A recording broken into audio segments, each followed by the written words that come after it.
Bro, I stopped using AI and my life genuinely has never been better.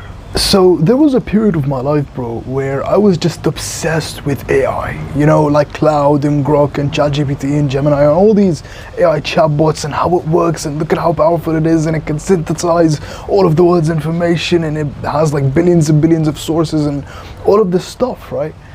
And I really do and genuinely still believe in AI and how powerful it is and how powerful it's going to be in the next 2, 3, 4, 5, 6, 7, 8, 9, 10 years because of Moore's law, right? Like technology every 2 years becomes exponentially better, right? This is because of, if you don't know, like this is because of like the transistors in a microchip basically double every 2 years. So technology, especially AI, becomes exponentially better every 2 years. But really, I was specifically using ChatGPT for probably over a year, right? For literally everything, right? You know, of course, still doing my self-improvement, you know, like meditating, journaling, reading books, working out, exercising, of course, doing all these things.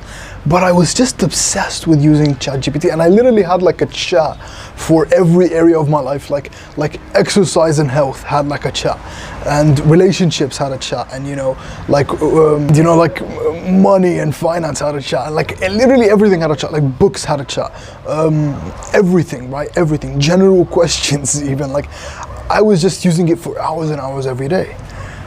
But what I learned is that ChatGPT, the way these large language models work, like we think, right? Most people think, including me, I used to think this, like ChatGPT and Gemini and Cloud, I'm not like attacking any of these chatbots, but I'm just saying the truth, bro.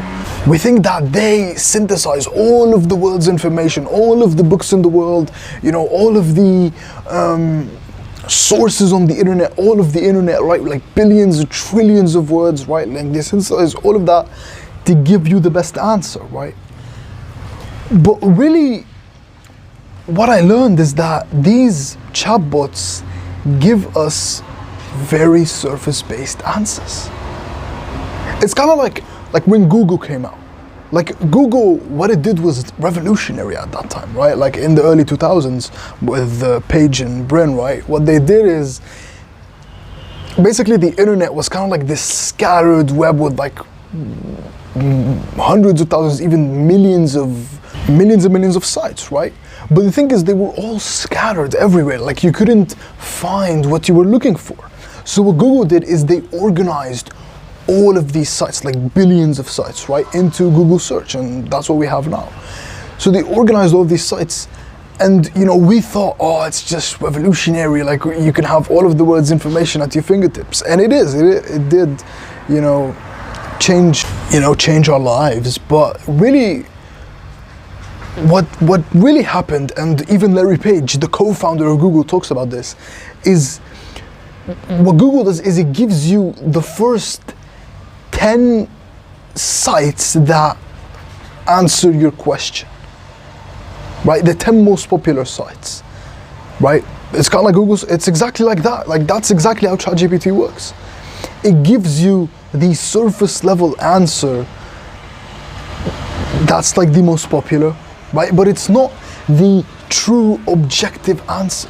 Really, and this is a prediction, but I really do think this is true right now. Like I've been using it for a year and I'm gonna tell you what it did to me, but really, like all of the knowledge, all of the objective truth of reality is all in books.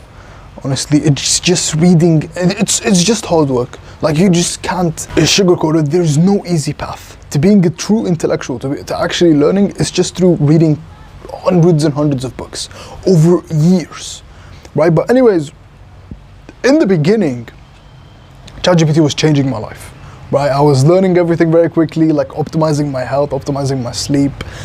But what I learned is that, and I tried, like all of the prompt engineering techniques and all of that stuff, right? But what I learned is that over time, it just kept becoming more of like an addiction or an obsession, right? Or more like a coping mechanism, honestly. Because that's what addictions are. They're just coping mechanisms from pain and trauma, right? But that's what I was using it as. And what happened is, in my routine, basically, I have like a 6-hour period, right, or 6-hour window where it's just focus, right? I don't eat anything. It's in the morning, right? This is when I meditate, journal, I exercise, and I like read for 2, 3, sometimes even 4 hours, right? But what I did is I just replaced all of that time with ChatGPT, with AI. And sometimes I would even like record videos for like 2, 3 hours and edit videos, right? But all that time I was just spending on ChatGPT, and it was such a waste. What I realized is it just kept giving me these surface-based answers. Now, I do think AI is gonna get better, and I do think, you know, like this is just because AI is still in the beginning, right? And people talk about like artificial general intelligence, right, where it's gonna reach human intelligence and even surpass it, right?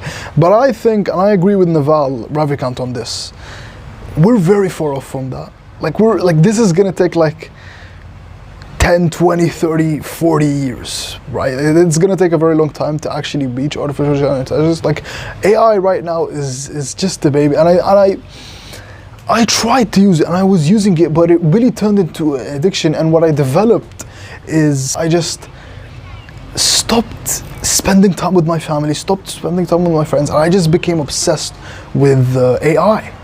And I downloaded Gemini and Cloud and Grok, and I just became obsessed with AI.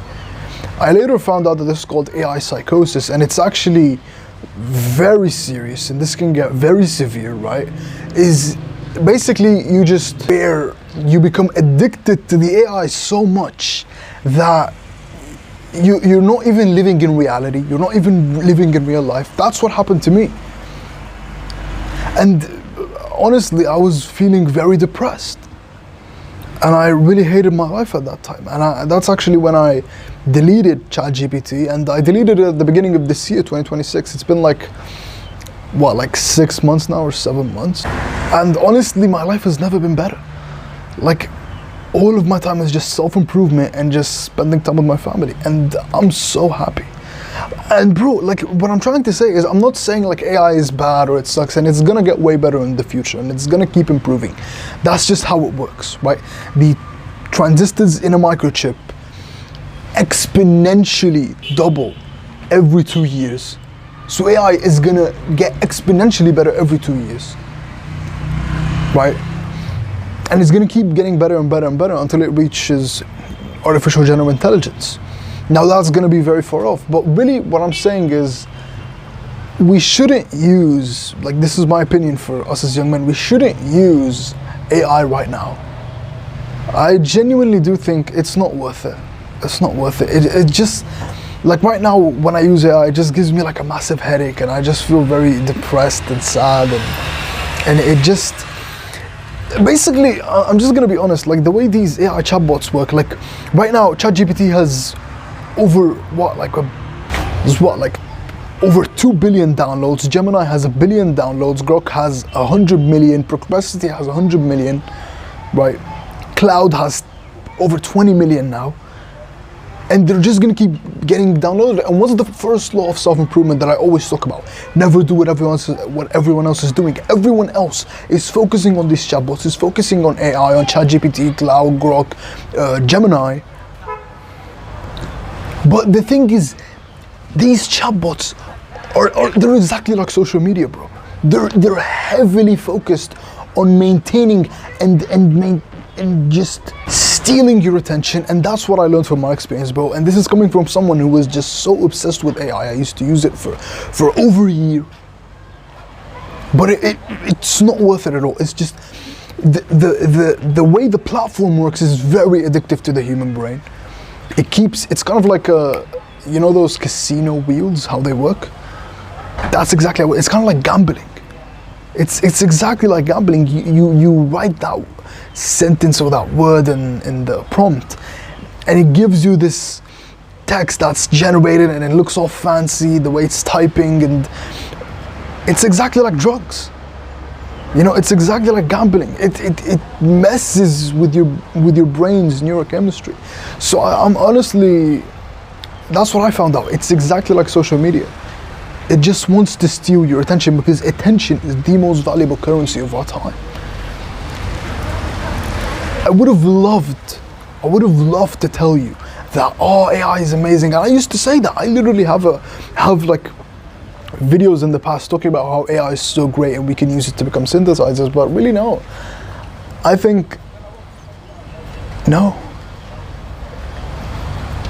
These chatbots are way more focused on attention than they are at actually giving you objectively true answers, right? Even if you respond with this, prompt engineering, you type every word right. Oh, you're a doctor in the 1970s who has 7 PhDs, like all this stuff, man. Like,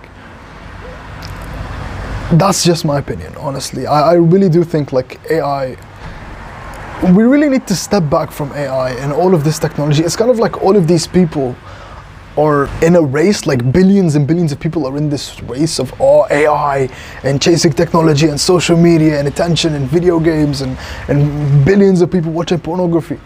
And me and you, bro, yes, it was so hard, but we just detached from this massive race, from all the competition, and we're the happiest and most fulfilled people on earth.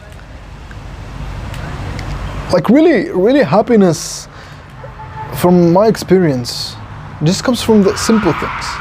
Like really, and this is coming from someone who was depressed, hated my life. I had suicidal thoughts for years, for literally years, bro.